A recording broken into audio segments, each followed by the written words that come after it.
Hello, it's Friday the 9th of May 2025, just after 1 o'clock. Welcome to UK Column News. I'm your host, Mike Robinson. Joining me in the studio today, Patrick Henningson. Welcome to the programme, Patrick. Great to be with you, Mike. And by video link, we have Mark Anderson. Now, later in the programme, we're going to be covering the continuing drive for war. We're going to be covering fluoride in the US and the UK and also online safety. But we're going to kick off with this UK-US trade deal. Big news conference tomorrow morning at 10 a.m. The Oval Office was what Trump was declaring on Wednesday. He went on to say that it was a major trade deal with representatives of a big and highly respected country, the first of many. And then yesterday morning, he revealed that it wasn't India or China, it was the UK, a country which, as I'm sure Mark is about to demonstrate in a second, is already in a trade surplus. The US is already a trade surplus with the UK. So the question is that a big deal? Now, I just want to show this image of Peter Mandlesson, the UK's ambassador to the United States, looking down over the shoulder of Donald Trump. I just thought the positioning of people in the room was quite amusing. But I'm not sure what we say about the Prince of Darkness there. He's still got that gravitas, doesn't he, Mike? Yes. He really does. So, he hasn't lost it. No, indeed. So, Mark, let's come over to you. And what are your thoughts on this deal? Well, of course, it's a little early to tell in terms of the nitty-gritty details. But the White House, and I don't know what slides you might want to show just to kick it off, the White House is announcing a great deal for America, President Trump's breakthrough trade deal. And we also see the Department of Commerce headline, together with the U.S. trade rep, announcing the historic trade deal with the United Kingdom to open markets, raise revenue, and strengthen security. And I listed here some of the organizations in the U.S. that commented favorably. They were quoted by the White House: National Cattlemen's Beef Association, Renewable Fuels, mainly ethanol there, Growth Energy CEO Emily Score, the Job Creators Network, Consumer Brands Association President Melinda Hochstad, that's the packaged goods industry, and the American Farm Bureau Federation President. And they were, among others, Senator John Cornyn of Texas, the Nebraska governor, the agricultural secretary of the state of Iowa were all commenting favorably. We also have a banking-related thing here going on, where the HSBC USA President and CEO Lisa McGow said today's landmark U.S.-UK trade agreement marks a significant step in strengthening transatlantic economic ties and expanding opportunities for businesses and investors.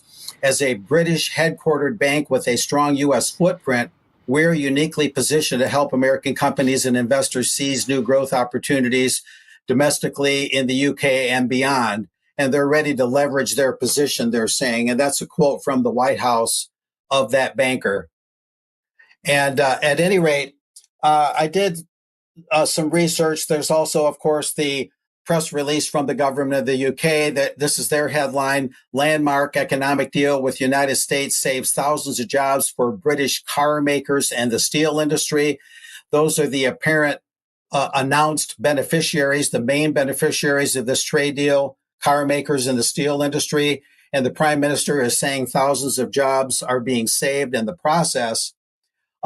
The U.S. also, we can mention here with this chart, this is the first 3 months of 2025, has been running, and in previous years as well, has been running a trade surplus with the UK. However, in January of this year, they were close to parity. People can look up this chart through the Department of Commerce in the United States. Or excuse me, I believe that's it. Wait a minute. I want to get that right. The chart comes from the Census Department, the census.gov department of the U.S. government. At any rate, there tends to be about a $5 to $7 to $8 billion surplus on the side of the U.S. with the UK as a general rule. Although, again, in January, trade was relatively balanced this year. The gap was only a little over $1 billion. And in trade terms, that's a fairly close gap, the way it goes. But at any rate, the many things that have been listed on both sides of the pond about this include automotive tariffs. The UK will see tariffs on its first 100,000 car exports to the U.S., reduced from 27.5 to 10%. The Commerce Secretary U.S. is saying that $10 billion worth of Boeing planes will be sold to the U.K. by the U.S. The U.S. will remove tariffs on steel and aluminum imports from the U.K. and reduce those particular tariffs to zero, according to the U.S. government. And we were concerned about farmers. They're saying there's going to be unprecedented market access for British farmers with protections on food standards maintained. This is according to the UK government. We have agreed on new reciprocal market access on beef, with UK farmers given a quota for 13,000 metric tons of beef. There will be no weakening, they're saying, no weakening of of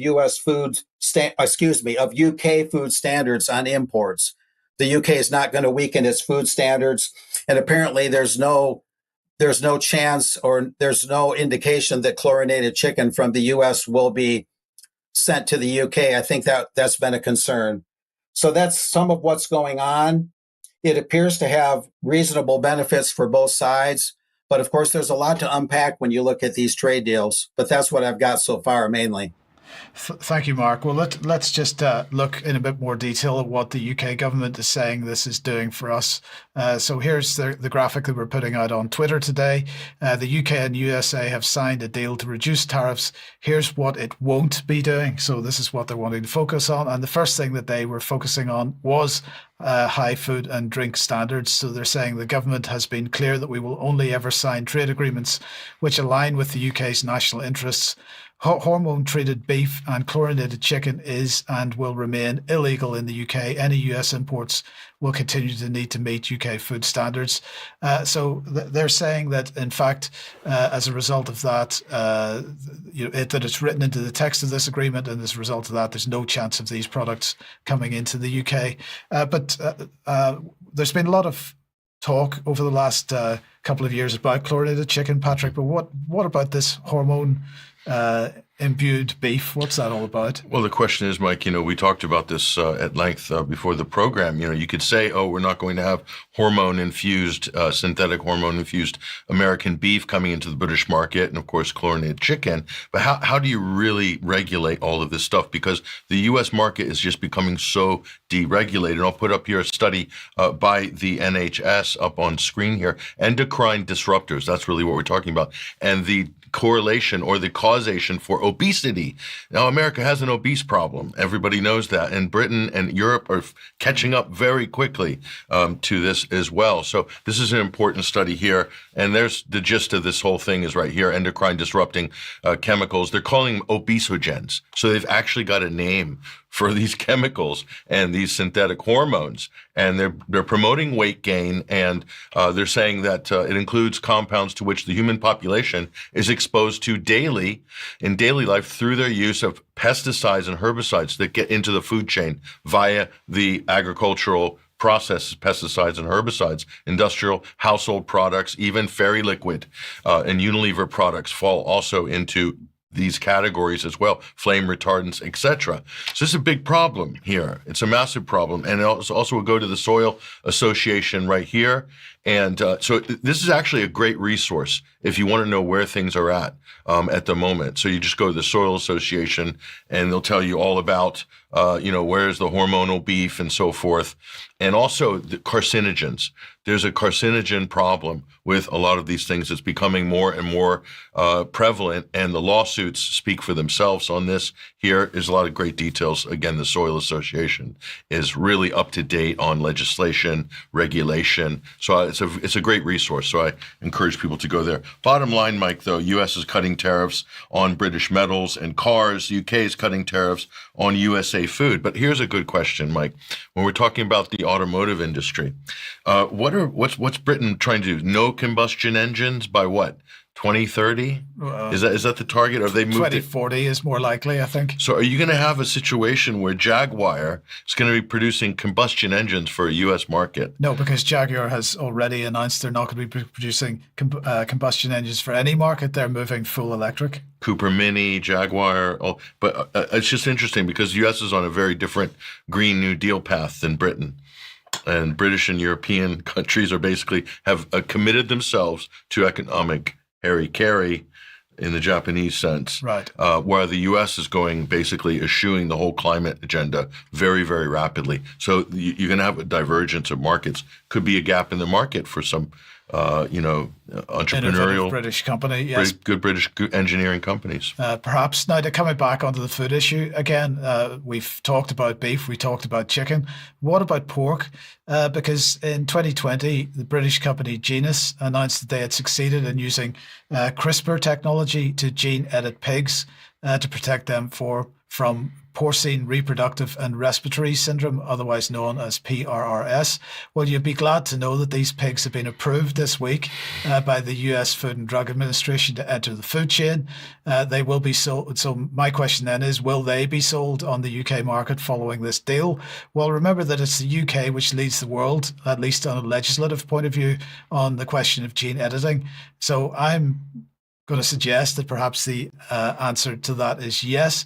But coming back onto the other things that won't be covered or won't be problems as a result of this trade deal, according to the government at least, it won't impact the NHS, they say, because any impact on the NHS, any devastating destruction of that particular organisation, the UK government's quite capable of doing that for itself. It doesn't need a trade deal with the United States to do it. It won't harm UK farmers, they say. Again, they felt the need to reiterate that twice. Because that's their job, the government. Exactly. To harm UK farmers. Once again, and it won't mean American companies in the UK will avoid paying digital services tax.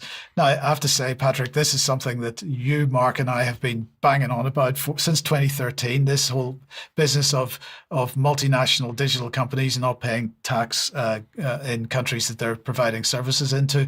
This is a continuing effort by the British government with this digital services tax to get a handle on this whole thing.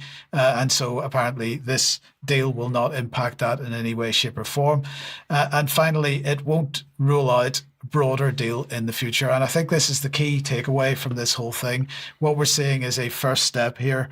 And if they're saying that hormone-infused beef and chlorinated chicken are not part of this particular deal, then don't worry, there's the opportunity in the future to expand this much broader. So we need to keep an eye on what they're doing. Yeah, and we know how to devastate and wipe out UK agriculture and livestock, don't we? Just by announcing outbreaks of viruses, magic little invisible particles like foot and mouth and bird flu. And there you go. Let's call the entire livestock and bird population just to be safe, Absolutely. Even though it's not deadly to humans, we still need to, or it's not even deadly to birds or even cows. Let's just kill them all just in case. I guess the other news that we should briefly mention is the new Pope.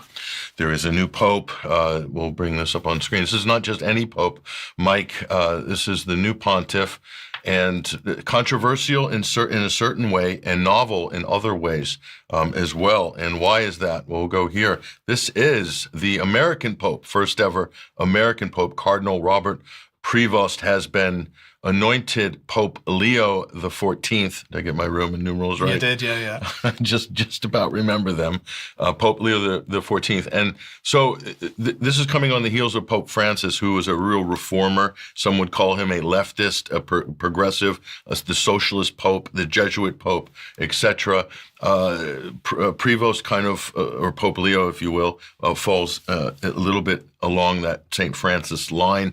The Catholic Church is facing all of this pressure to make changes, to change the way the world's changing. There's all these issues like gay marriage, whether to allow married members of the clergy, like other Protestant denominations and so forth. So there's many, many different issues. Obviously, the issue that they don't want to really bring up at the moment in America is Israel. So this is like kind of off the conversation topic list, but it will eventually have to make its way on.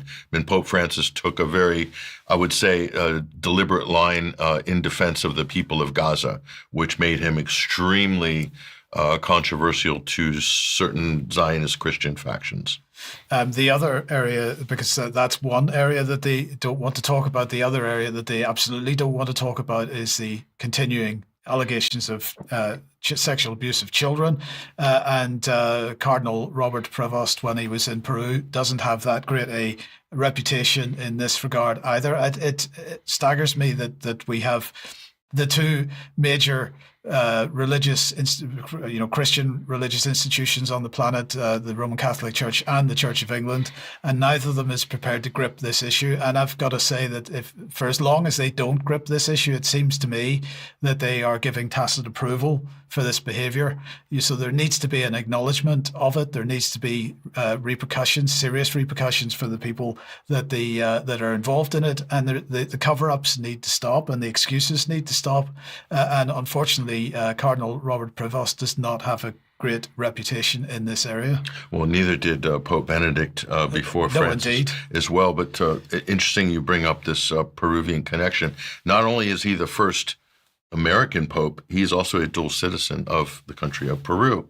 So he is a dual national U.S. and Peruvian, and probably by virtue of the amount of time he spent in that country. So the first really Latin American, quasi-Latin American Pope after Francis, but the first North American Pope. So clearly the center of gravity from the Catholic Church globally shifting west. And there's been a huge resurgence of membership in the Catholic Church, popularity, as well as the Orthodox Church. Is it because of this, by the way? Is that why they're looking to the West? Because are they seeing the threat of the rise in membership of the Orthodox Church? No, there's also a concomitant popularity, resurgence of popularity in the Catholic Church as well. So, but definitely in the Orthodox Church, and also the pressure from traditional Catholics, Mike, trad Catholics as they call them, wanting to bring back Latin masses and things like that, rejecting Vatican II reforms. So it's a very, very interesting time right now, especially in the Western Hemisphere regarding the Catholicism and Christianity. Okay, well, let's move on then to more sort of war-related topics, well, particularly Victory Day, VE Day, and, we're starting off in Plymouth. Yeah, we're starting off locally. I mean, this is a very big, important day, really, for Plymouth, but throughout the whole country, Victory Day, 80th anniversary, 1945, 2025 here. Plymouth, obviously affected greatly by the Second World War, more so than many other cities as well, because of the bombing and so forth. The Luftwaffe took out a substantial amount of Plymouth's city, but the city council did the rest. Absolutely. Afterwards with their brutalist architectural projects. But anyway, this is up on the Hoe here. That's a historic picture. It's great. And we'll go to the local media outlets. Did a very nice retrospective, beautiful photographs here. VE Day, Plymouth's celebrations throughout the years. 80 years ago, people across the globe celebrated tears of joy and grief for all the lives lost as Nazi Germany surrendered. So this is, again, great photographs here on local press, Plymouth Live. They've done a beautiful job, really, on this. You have to give them amazing credit on such a great presentation. But I go to the Facebook page, however, Mike, of the Ministry of Defense. And, you know, there's some strange things sometimes that appear on their social media pages. One of them is, this is the VE Day procession here. And you've got, obviously, the Royal Navy, the British Army, the Royal Air Force, but also international partners. I can't work out what that blue flag is, but I know what that blue and green flag, or the blue and yellow flag is. Do you know what the other flag is? Well, it's United Nations and the Commonwealth, so it's Commonwealth. Oh, it's a Commonwealth. Yeah. So why is Ukraine singled out as an international partner? Because a lot of these events you see around the country in small villages, Ukraine has a prominent position. It's almost like it's Ukraine Day as well as VE Day as well. So yeah, I'll put a highlight there, Mike. But it's why Ukraine? Why is Ukraine so central to British Victory Day celebrations in 2025? We've created this whole story that somehow we're shoulder to shoulder with Ukraine. Sorry, I know Brian made this point on Monday, but remind me who Ukraine was fighting for during the Second World War? Well, they were torn, actually. Western Ukraine, many of them were fighting with the Nazis, with Germany, but Eastern Ukraine were fighting with the Red Army. That's not to say that 100% of people in the East and West were fighting on those sides. So Ukraine was torn in two effectively with the Second World War. And the remnants of those Nazi collaborators, of course, are actually in power in Kiev. Look at this. Just to remind people, today, this is the Banderite Nazis marching in today's Ukraine. They're marching in the streets. Torch processions at midnight with ultra-nationalists. This is who the U.S. and the U.K. and NATO are backing in Ukraine. These are the direct descendants of Stefan Bandera. So they're erecting statues to Nazis and they're tearing down memorials to the Second World War, Victory Day memorials that shows what the Soviet Union, the Red Army, lost in defeating the Nazis during the Second World War. So it's a very confusing time, isn't it, Mike, for the West, especially for Britain and France, having really cast their lot with this ultra-nationalist, Nazi-leaning regime in Kiev, with Zelensky kind of at the head, serving at the pleasure of the ultra-nationalists, effectively. I mean, this is how informed, intelligent commentators are seeing it, as well as honest historians. But we have mainstream media who are seeing a different story, unfortunately. But let's go over to Moscow here.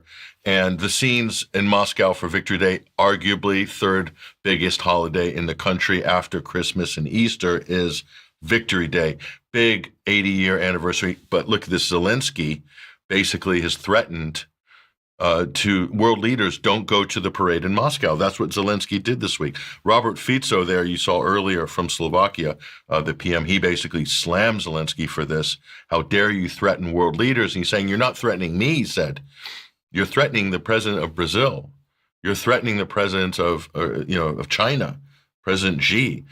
And so it really, I think this was a very bad move by Zelensky from a public relations point of view. Even he accused Russia of staging a false flag on VE Day. So if he did it, he would have blamed it on Russia, basically. I mean, this guy, there's Lula there from Brazil with Xi.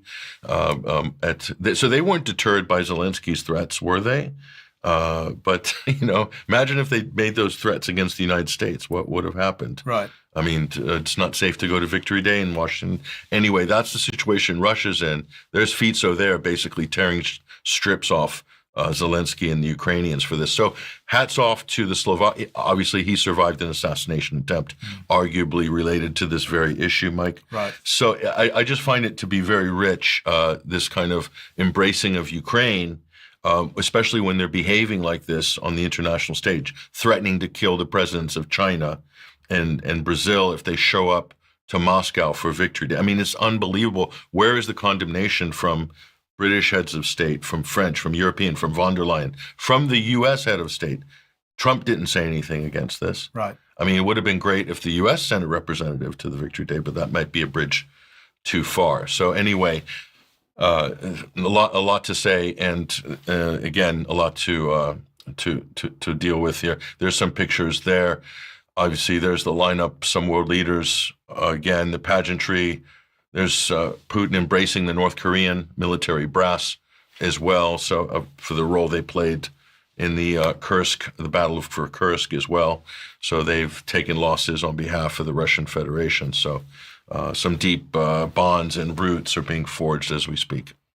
Okay, thank you for that. Thank you, Patrick. Now let's move on. If you like what the UK Column does, you'd like to support us, the place to go is support.ukcolumn.org. There are options to help us out there. We do need your continuing financial support. You can make a donation or you could join as a member. And if you do join as a member, that gives you access to UK Column News Extra and also the UK Column forums and so on. Other ways to support us, you could join, pick something up at the UK Column shop. But if you buy something from clivethecar.com using the link on this page, we get a small commission from that. But you can't do any of that, that's fine. But please do share our material you find on the various platforms. We are censored, as everybody knows. And if you're able to help get around the censorship regime, that is fantastic. Now, yesterday's interview between Ben and Braden Sorbo is online on the UK Column website. If you haven't seen that, do go and have a look at it. And tonight, Jerm will be speaking about the black nobility. And I think that the timing of that is interesting, bearing in mind we've just had the new Pope elected and so on. And of course, the black nobility connections to the Vatican are are legendary. So that's a discussion on germ warfare at 7 p.m. tonight. If you're able to join us for that, please do so. Another reminder of Stand in the Light, taking place May the 23rd to the 26th in Gilgarran and Cumbria. Well, unfortunately, we had technical problems on Wednesday, and so Darren from the Light was not able to join us in Extra, so he will be joining us for Extra today for a few minutes to discuss this. So please follow on Extra to get the details of the Stand in the Light conference. Now let's move back to war. And well, the United States has decided to announce that it wants Britain to stay away from Asia and the South China Sea and keep their focus on Europe. Now, this policy has been communicated to the UK regime by this man, Albridge Colby. He is the US Under Secretary of State for Defence Policy. And he has also expressed unhappiness that HMS Prince of Wales, our illustrious aircraft carrier, that the deployment that it's currently on includes time in the Indo-Pacific region. Now, he obviously doesn't understand that British ships tend to break down in warm water, and so probably he doesn't have that much to worry about in this case. But anyway, this is all about the narrative from the United States that European nations should take more responsibility for their own defence and security. Now, my personal view is that the hope from some that the threat of Trump is enough to get EU Defence Union over the line against the headwinds of EU member state intransigence is still only a hope, and it seems to have lost quite a bit of the momentum that it had in the weeks following the Trump inauguration. But let's just remind ourselves of what J.D. Vance said back in the middle of last year. This is just a short excerpt, and he's talking about Israel, the EU, and the United States, and their relative roles in the world. Again, we don't want a broader regional war. We don't want to get involved in a broader regional war. The best way to do that is to ensure that Israel, with the Sunni nations, can actually police their own region of the world. And that allows us to spend less time and less resources on the Middle East and focus more on East Asia. In the same way that we want our own allies to do the job in Europe so that we can focus on East Asia, I think that the same is true of the Sunni nations in Israel and the Middle East. We want to focus more on East Asia. So that's absolutely clear. This has been a consistent message from the United States for months, certainly from the Trump side of the aisle. You know, they're very keen that everybody looks after their own part of the world because they want to focus on China and East Asia. That's a strategy of offshore balancing, and the U.S. has been trying to engineer this really since 9/11, and that's not successfully, of course. They've tried it with Saudi Arabia, with the war in Yemen under Obama. They've tried it with proxy wars. So it's one of those things that's easy to talk about, difficult to do. Still trying to cling to empire. The thing I'll quickly say, Mike, is he said Sunni nations twice. Right. So, I mean, Vance, clueless. You know, trying to promote sectarianism, basically. They're not Sunni nations, okay? And he's trying to impose American, Western sectarian narratives. And this is the exact type of situation that shaped the al-Qaeda takeover of Syria, basically, that we are seeing right now, is this mindset in the West. Unfortunately, Vance has not, learned. And the irony here is, if it can be called an irony, of course, it's the extremist groups, the extremist Islamic groups around the world are Sunni groups. They are. They happen to be, or they say they're Sunni. They're about as religious as any other wacky religious fundamentalist extremist. But that's exactly, again, playing into the sectarian narratives. It's sad to hear that, but unfortunately, I hope they'll learn. I hope they'll do better going forward. But on the policy of everybody looking after their own business, the US is going to get no argument from Britain on that, as we've been highlighting for years, because Britain has been a key driver of European defence. Now, yesterday morning, Starmer was speaking at the London Defence Conference, and we'll get to him in a second, but we're going to begin with Poland's Radosław Sikorski, who's maybe the only EU politician who can rival the British for its rabid Russophobia. He said this. Improving European defence should not, obviously, come at the expense of our commitment to NATO and the unique role it plays in the European security system. Therefore, instead of advocating strategic autonomy for Europe, it is, in my view, better to call it strategic harmony of the European Union and NATO. It's really staggering to me how this point has to keep being made. There was never any question of European Defence Union replacing NATO. It was always the case in every document that the EU published on this topic that it would be a defence union within NATO. In other words, it would bring the European Commission onto the NATO board, if you like, and as a formal participant. But anyway, as for Starmer, he simply lied through his teeth in his presentation at that conference. Here's what he had to say. The British people have already paid a price for Putin's aggression in Ukraine with rising bills and prices. Russia already menaces our security. They've launched cyber attacks on our NHS, spread disinformation online. And we cannot forget, he said a few years ago, a chemical weapons attack on our streets in Salisbury in broad daylight in the heart of England. And in the coming in the coming weeks, he said, we're going to publish a first of its kind root and branch strategic defence review.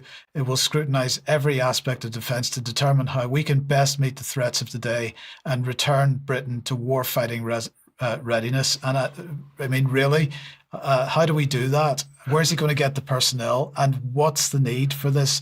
And if he's talking about the cost of living crisis being driven by Russia, no, it isn't. It's being driven by him, his predecessors, and undoubtedly his successors as well. It is absolutely a choice that's been made to turn Britain back into war-fighting readiness. Explain to us how, I'm stretched, it's a stretch for me, but how the Russians are responsible for rising energy bills in Britain and Europe. How did Russia pull that off? Did they raise the prices? Did Russia, or was it our governments that sanctioned Russia and bought American LNG over the Atlantic for like 4 times the price? And the markets, the fake markets run out of the city of London, the middlemen, energy buyers jacked up the price, the spot price of gas. Is it them or is it Putin? Because I don't know, I'm confused. I want to believe. You want to believe Keir? I want to believe Keir, but it doesn't add up. But anyway, that's just me. Sometimes I get confused. Yes, indeed. Now, let's follow on then. Same sort of theme, I suppose, but the announcement from Trump that, a deal had been done with Yemen. What's going on? Well, over to this story. And so that's the question, Mike. This Trump truce with Yemen that's been announced, or is it really a surrender? Has the U.S. surrendered to Yemen, or is this really a truce? Let's take a close look at this.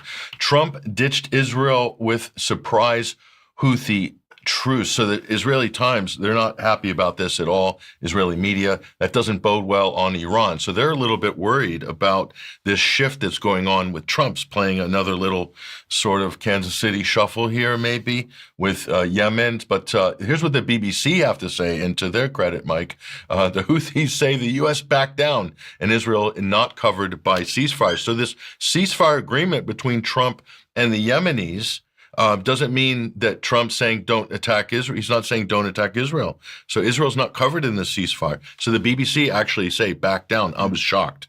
So it's almost like the BBC is getting involved in some little bit of truthful inferences here. Not much, but it's something anyway. So, and we go on here. Just remember, we published this Hornet going off the USS Harry Truman into the Red Sea because it was evading a Houthi missile strike, and that was weird. Okay, but it was even more weird that it happened again.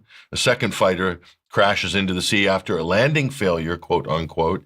$67 million aircraft there lost in the Red Sea. So that's 2. Okay, there's another one as well a little bit earlier, but all these losses are racking up, and I'm now questioning, Mike, was it a coincidence or did any of these actually get shot down? Well, let's think about that for a moment. Let's look at this once again. I think we somehow just keep went into anyway, back to if we bring back to the camera now, but while we go through those slides, so we're trying to add up basically what this is all what this means in the sense of where the U.S. is at on this. So we'll go back to back on screen here. So if we add all these losses up here, And here's the Yemenis dancing on an American flag there somewhere in Yemen. There's Pete Hegseth, the U.S. Secretary of War, donning his tattoos, his many tattoos. But let's look at this. This is what he's responsible for. Hegseth, U.S. losses so far against Yemen. Yemen's Ansar Allah, a.k.a. the Houthis, shot down at least 7 U.S. Reaper drones worth more than $200 million. That's on the conservative side there. And U.S. lost 2 FA-18 Super Hornet jet fighters, again, collectively worth over $200 million there. Total costs for this are well over $1 billion, this operation. 6 weeks of airstrikes here. So the USS Harry Truman damaged after near miss by Houthi missiles. So there's also reports of damage. Are we getting the full story about what has happened in the Red Sea, or the U.S. covering up that they've actually had planes, manned planes shot down, or that their USS Harry Truman aircraft carriers actually been hit? So by this the is a good Houthis? question, because the third one, the one that happened before Christmas, that was supposedly a friendly fire incident where it was shot down by one of the carrier support ships. That is what the official story was. I would question that. Was that actually where they shot down by the Houthis? Once, twice, 3 times? Or are we looking at coincidences here, or just massive incompetence or negligence, whatever? And the Red Sea shipping has been halted. Israel's Ben Gurion airport is also shut down after Houthi strikes. So look at this. This is the most U.S. military combat losses in this sort of window than I think anything I've ever seen in my life against one of the poorest countries in the world. So for Pete Hegseth, it's not a good look. It's not a good look at all. So I think he's going to resign or be fired pretty soon. So we'll see. I think we got caught in the same loop Right. Okay. So again. So we'll have to go. We'll wait and we'll try to advance the slides for a moment. Sorry about the technical difficulties. But anyway, what we'll bring onto the screen in a moment when we try to rescue this segment, which is actually a train wreck, but we'll try to rescue it here. This is a timeline of events. So here we are. So this is what you need to pay attention to. The U.S. first, March 15th, 6-week long bombing campaign on Yemen. Okay. After that, 3 days later, Israel ends its ceasefire in Gaza, resumes the genocide. That was March 18th. And then after that, U.S.-Iran nuclear talks begin on April 11th. And Yemen shuts down Ben Gurion Airport on May 4th in Tel Aviv. Israel starts Operation Gideon's Chariot to seize Gaza, the whole of Gaza, on May 6th. That was just this past week. And Israel attacks Yemen, destroys Sana'a Airport in response to the Ben Gurion missile strike by Yemen. That was on May 7th. And after that, Trump calls for a, quote, truce with Yemen on May 8th. So I think there's, to me, a clear pattern of what's happening here. And then Trump sidelines Netanyahu in communications. We'll show you some details of that in a moment. Trump's going to visit the Gulf states, not Israel, next week. So you see the progression of events here. It's looking very clear what's going on. Israel attacking Yemen during a U.S. operation, I think, might have been a final straw for Trump with Israel. So I don't know if there was deconfliction there, how much cooperation or support the Israelis had by the U.S., or how much permission, what was the conversation like?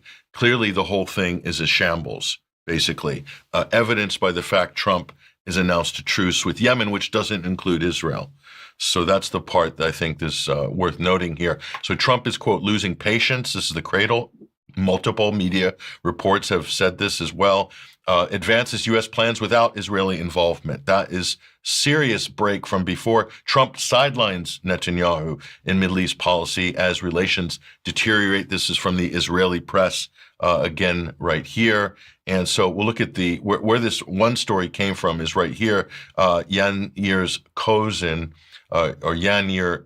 He is the diplomatic correspondent for Israeli Army Radio, and he basically said that Trump's team were upset because Ron Dermer, who is Netanyahu's chief aide, basically said Trump needs to do this, and so forth. It's in this tweet here. And so Trump's inner circle warned him that Netanyahu is manipulating the American president, and the characterization deeply displeased Trump, given that Trump hates nothing more than appearing to be manipulated.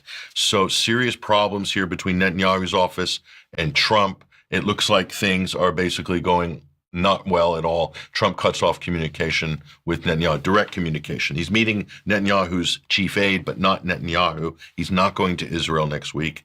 He's going to the Gulf states. He's going to the UAE, Saudi Arabia, and Qatar, and not to Israel. So, and what do you think Netanyahu's response is going to be to this? Is he going to say, "Well, don't care," or is he going to actually? I mean, is this Trump just doing his usual efforts to try to force people or encourage people, let's say, to take certain actions?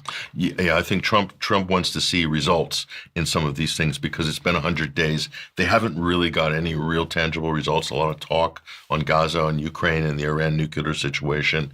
And Israel seems to be standing in the way of the progress. So the problem is Israel. You can't blame the Palestinians anymore. They can't blame the Russians. They can't blame the Iranians.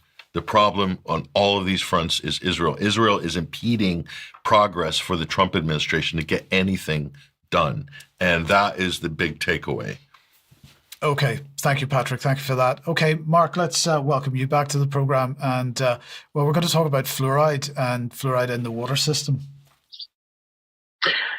Yeah, let me preface my remarks by mentioning that fluoride in the water system and the deterioration of our soils, glyphosate coming out of the Monsanto Roundup product, and of course, mRNA injections, the jab, are really all part of this corporate government juggernaut that has been degrading human health for a very long time. So you could look at fluoride in a way that would be similar to the way you would look at mRNA injections. There are these government experiments that are declared to be miracles, and yet they have this seriously ugly underbelly. Anyway, it's important to take, Patrick was doing just a minute ago, to take stock of things. Utah, let's see this one, let's show this headline. Utah becomes the first state to ban fluoride in its water in terms of statewide. And they're following concerns raised by HHS Secretary RFK Jr., and this is according to the BBC, that the mineral fluoride poses potential health risks. The Utah Governor Spencer Cox signed the ban into law this week. It took effect just 2 days ago, May 7th. Other states, including Florida and Ohio, are weighing similar legislation. Fluoride has been added to U.S. drinking water since 1945. Speaking of 80th anniversaries, right? Moving on from there, Florida did something very pivotal. They've become the second state to ban fluoride in public drinking water. This is dated 3 days ago, and this comes from Children's Health Defense. And Governor DeSantis said Florida is ending fluoridation because, quote, when you do this in the water supply, you're taking away choices of people who may not want to have overexposures. And let's move on and outline this a little bit more. Florida Governor Ron DeSantis on the 6th of May said he'll sign the bill banning the addition of fluoride to public drinking water, making Florida the second state statewide to do this. And this ban will take effect July 1st. There's a little bit of a concern there. This has happened with laws to restrict abortion. They advance a wide timeline before a law will take effect, and it provides an opportunity for pro-fluoride forces, the American Dental Association, et cetera, to file lawsuits and then kind of bottleneck this sort of legislation from taking effect. At any rate, the Florida bill is Senate Bill 700, also known as the Florida Farm Bill. It passed the State House by a whopping 88 to 27, a pretty good mandate there in the State House in Tallahassee, sending the bill to the governor's desk. We got a couple quotes from DeSantis that outline this pretty well. When you do this in the water supply, you're taking away a choice of someone who may not want overexposure to fluoride. Now, he's enunciating a very important principle there. Even if fluoride was the greatest thing in the world, you still don't have the right to mass medicate everyone through the common water supply because not everyone has the same tolerances. Not everyone should even have fluoride to begin with. Even aspirin can be good for some people and bad for others. So the principle of fluoride has always been wrong. I mean, if human immunity is a problem, why not put vitamin C in the water, right? If people are depressed, why not put Prozac in the common water? That would be the same wrong principle. At any rate, there's one other quote from Mr. DeSantis that's worth putting up. We don't want local governments unilaterally injecting a chemical into the water supply and exposing people to potentially harmful side effects. Another important principle there. What's the point in pointing out fluoride's hazards, things like that, and making some good strides in this issue and having a statewide moratorium on these things if local governments then have the local authority to put the fluoride in anyway? So it's very important to have a blanket law within the state so you don't have these renegade localities putting this dangerous chemical, according to many, in the public common water supply. Now, other U.S. towns and counties that have already banned water fluoridation on the local or regional level, we got Portland, Oregon, Wichita, Kansas, something called the Brushy Creek Municipal Utility District in Texas, State College, Pennsylvania, where there's a major university there, and parts of South Carolina. So in other words, the U.S. is still rather heavily fluoridated. Now, in the UK, we might want to show this slide here. It helps outline what you got on your side of the pond. Fluoride in drinking water. This is according to a source called Pure H2O UK.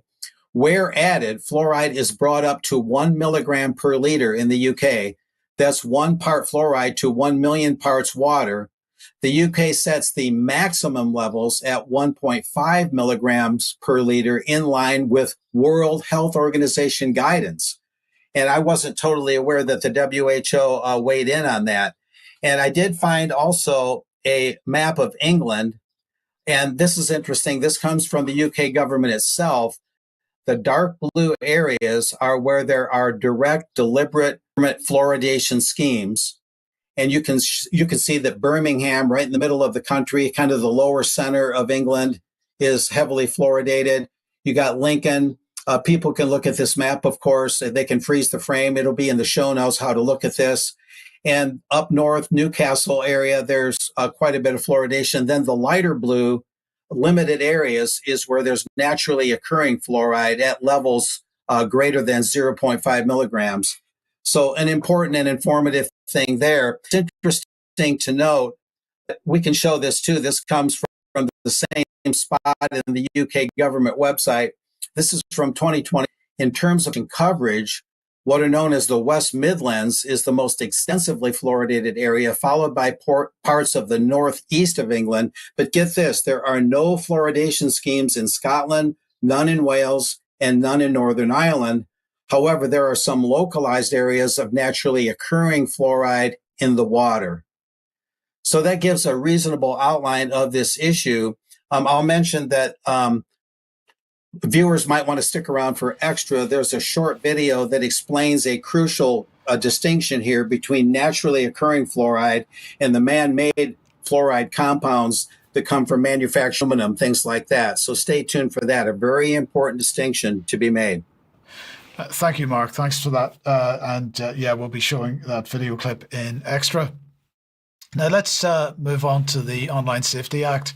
And yesterday, the Wikimedia Foundation announced that it is challenging the lawfulness of one of the new elements of the Online Safety Act. And by that, they're talking about as Ofcom starts to roll out the various regimes, the various frameworks to actually implement parts of the Online Safety Act.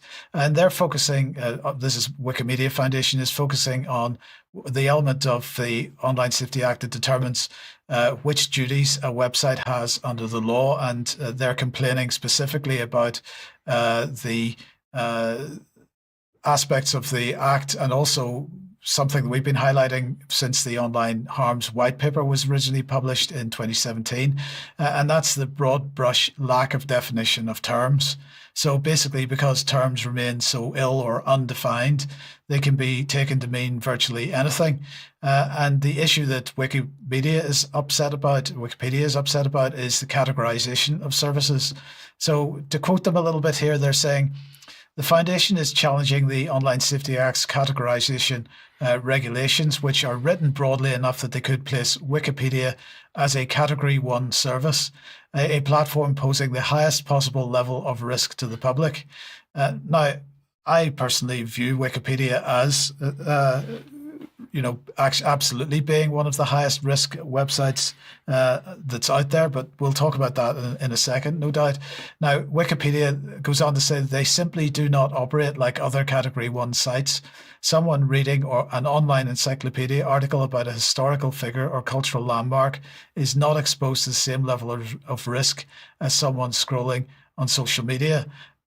Again, we'll talk about that in a second. The Foundation's sole objective, they say, is to allow people to participate in the creation and dissemination of verifiable knowledge. The Category 1 duties threaten that, for example, by disempowering users who wish to keep their identities private.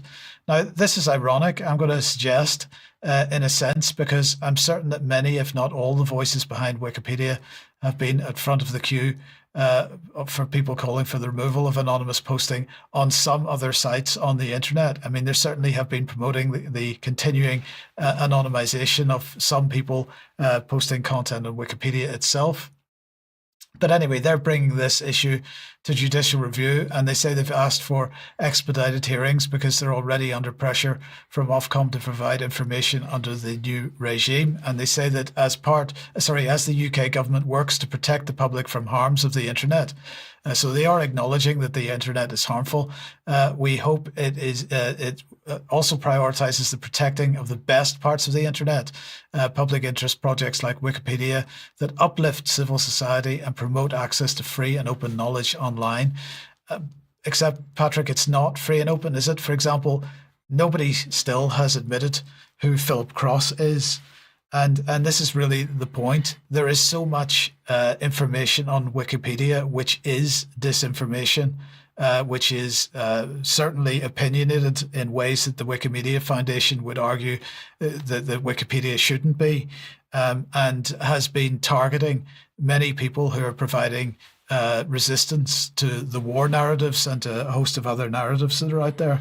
And, this question of Philip Cross, I think, is one that's absolutely in the public interest. Well, most of the, obviously, the overwhelming amount of information on Wikipedia, Mike, is of great use to the public and is a great free resource, and I agree with all of that. However, it's also been abused. The Philip Cross scandal, you could have a situation here where the same government that's pushing online harms legislation is also the same government whose security services are abusing Wikipedia's editorial and gaming the editorial process at Wikipedia to defame and to libel and to smear all independent journalists and other opposition voices to foreign policy issues right across the entire spectrum of media.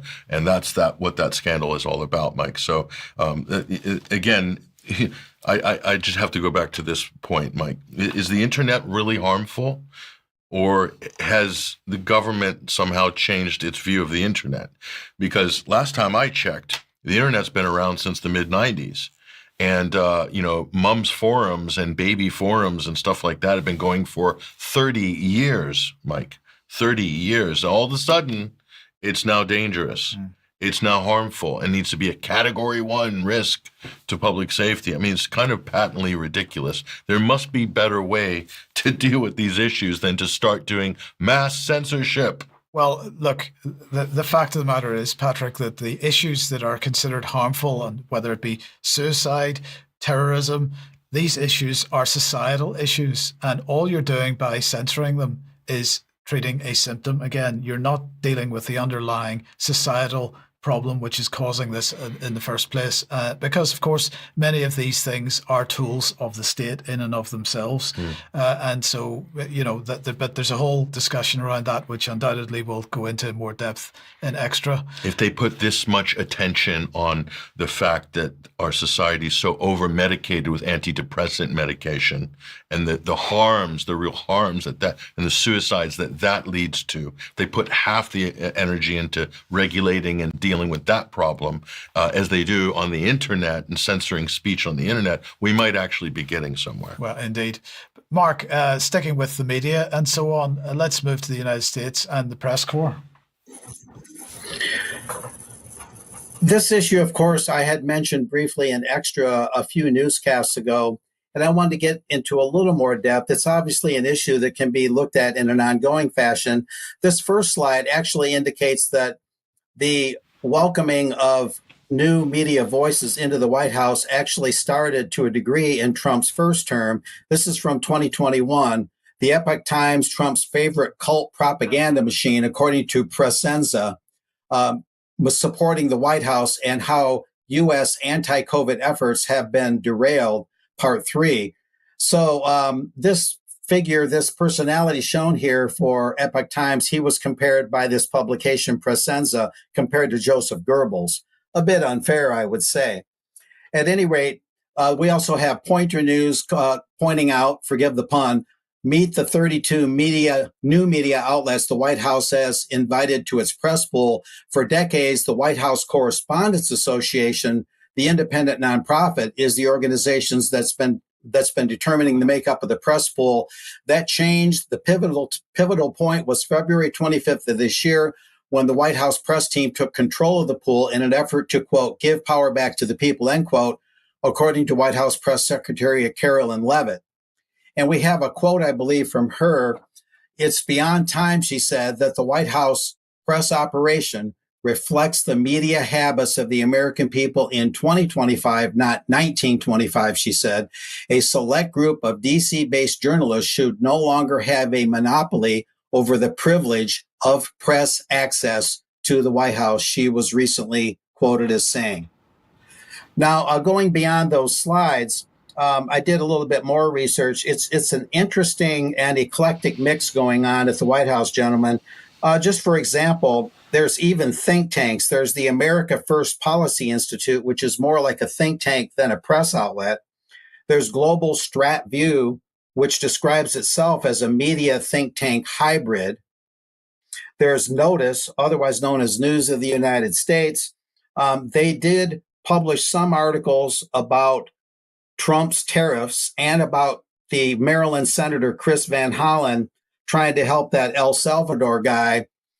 They published a couple critical stories of the Trump administration on those topics, and they are admitted as part of the new press pool there, and so on and so forth. And on the good side of the ledger, most of the new media there are going to have an opposite view, largely, compared to the mainstream media on climate change, an opposite view compared to the legacy media on the border, open border, closed border, an opposite view largely compared to the mainstream media on the efficacy and safety of vaccines, let's say.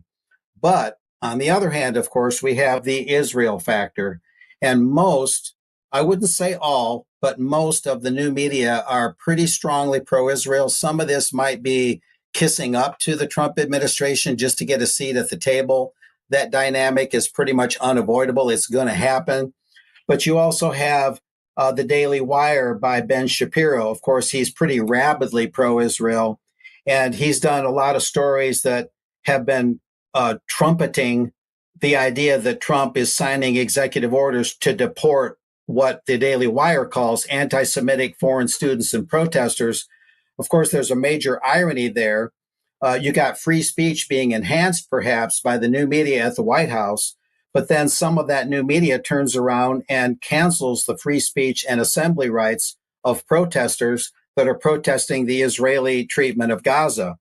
And you also have other networks. As we wind this up, we have the Eternal Word Television Network, the Catholic news outlet that has been critical of Israeli bombing of Gaza because they violate Catholic traditional just war principles as they've been known throughout history.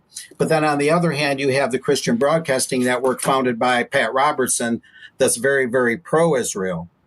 And then lastly, I'll mention that another interesting dynamic is the news outlet that's allowed in the new press pool, that one of the new entities in the press pool, they're called Semaphore, and they're actually mainstream legacy journalists that quit their regular jobs and formed a new news organization. And they have a founder and CEO, Justin Smith, who's a lifetime member of the Council on Foreign Relations as part of the new press pool.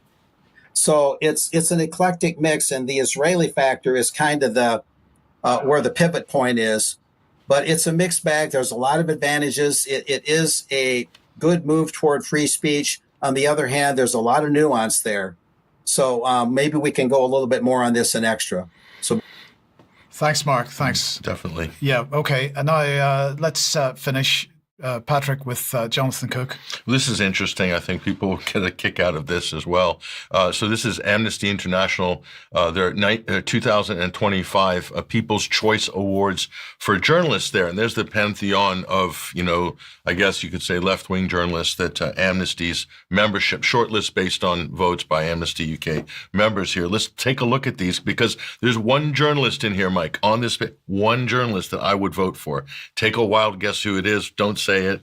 We'll go through the list here. Let's bring the list up here. These are the nominees for Amnesty International's, top independent journalists here. Owen Jones. Okay. Owen Jones. I'm not sure about that. I'm going to cross him out. I think he's a bit of a deep state shill, actually. Jeremy Bowen. Is he BBC? Yeah, he is, absolutely, yes. So I'm going to cross him off there, disqualified. Nesreen Malik. I actually looked up her work. She writes for The Guardian. She actually does some very good journalism. So I like her. I'm going to leave her on my list. Lisa Doucette, BBC. A bit spooky, perhaps. A bit spooky. Fergal Keane, trusted voice of, the major networks. I don't think so. Patrick Cockburn, actually an excellent journalist. Great career, stellar. I'm going to leave him on the short list. Jonathan Cook, of course, needs no introduction. Jonathan Cook is one of the top journalists, I think, independent journalists on Palestine. Former Guardian, left. Got shunned by The Guardian, so he's got a lot of street cred. George Monbiot, I preemptively crossed him out, so as not to traumatize anybody in the audience. But George Monbiot is an absolute deep state shill. He is everything that is bad about mainstream media. George Monbiot embodies it. So how he gets on these lists is just beyond me. Ash Sarkar and Michael Walker. Navarro Media. I'm not sure about Navarro Media. They seem to be very politicized. So again, I put a little radioactive warning on Monbiot. Navarro has done some good work on Palestine on that issue. So I'm on the fence there, but let's look at those here. The one that I'm going to back on this is Jonathan Cook.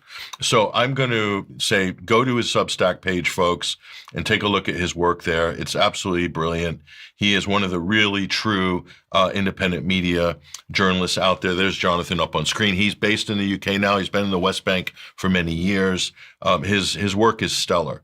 Some of his recent work is this one he's done here, basically on Simon Sebag Montefiore and Simon Schlama, calling them shilling for Israel's genocide, and they must be outed. And this is an amazing piece that he's done. This is one of the best things I've read in a while. So again, go to Jonathan Cook's Substack, support Jonathan, but more importantly here, vote for Jonathan. Go to this. There's a URL at the bottom, amnesty.org UK. It'll be in the show notes. It'll be in the show notes. Listen, I don't want to push my choices on you guys, but vote for Jonathan Cook. Because if it's about integrity and great journalism and somebody who is just totally unwavering in his principles, there's no contest. I mean, the other Patrick Cockburn and some of the others are excellent journalists, but Jonathan Cook has basically distinguished himself after October 7th, especially, but throughout his whole career. There's really nobody else that you can really, I think, vote for. If it comes to independent journalism, please, I think we need to get involved. Make sure we get Jonathan Cook over the finish line, folks. He certainly deserves to come well ahead of Lisa Doucette and Jeremy Bowen at the very least. So yes, vote for him. Okay, we got to leave it there for today. Thank you very much, Patrick and Mark. Thanks everyone for watching. We'll be back for extra in a couple of minutes. Join us then. Bye-bye.